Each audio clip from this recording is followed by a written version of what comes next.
عم بنزح معي بس.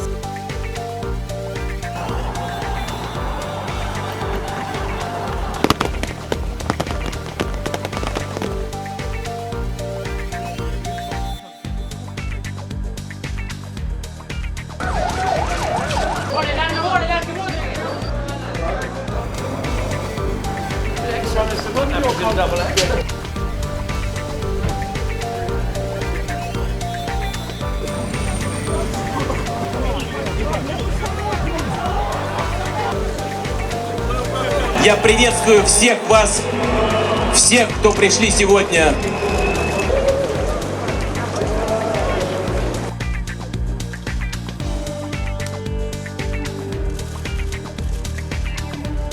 While the euro area has entered into a mild recession.